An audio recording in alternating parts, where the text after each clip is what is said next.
Agama mengatakan batas atas keuntungan itu nggak ada. Sebagaimana batas bawahnya juga nggak ada. Tetapi pesan Rasulullah, jadilah kamu manusia yang mendatangkan manfaat buat orang lain. Jadilah kamu orang yang teposliro, tolerans kepada orang lain. Oleh karena itu, ketika saya berdagang satu barang, keuntungan itu berapa yang harus saya ambil? Ambil kepantasannya.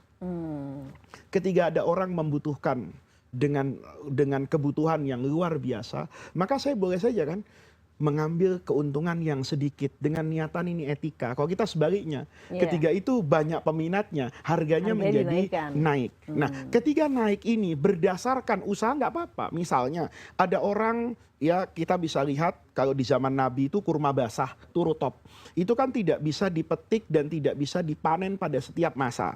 Maka boleh jadi ketika di masa-masa tertentu stoknya menipis, harganya menjadi mahal. Kalau kemahalan itu memang lahir secara natural, lahiriah dengan kebutuhan misalnya, usaha yang memang semakin meningkat, itu harus disimpan di tempat tertentu, maka seiring dengan panjangnya waktu, kebutuhan listriknya menjadi banyak, ya tidak apa-apa dinaikkan.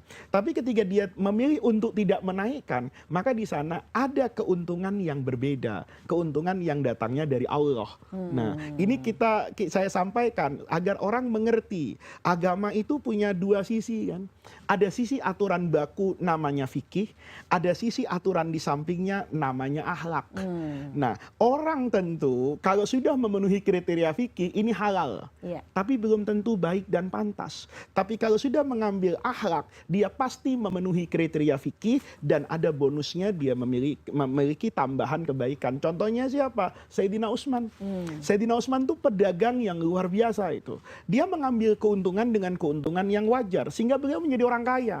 Tapi satu masa ketika di Madinah itu paceklik, Sayyidina Umar itu, kemudian Sayyidina Utsman itu melakukan tindakan yang saya rasa tidak pernah saya lihat hari ini.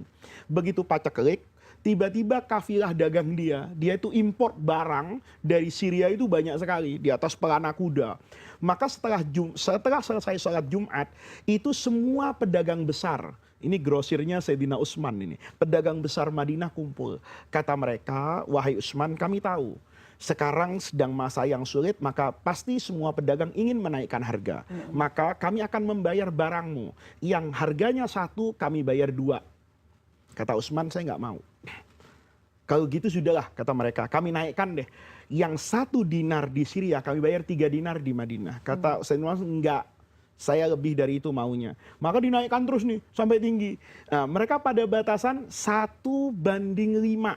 Nah, karena mereka berpikir kalau barang 1 dinar kami beli 5 dinar, kan harus dijual 7 dinar besok.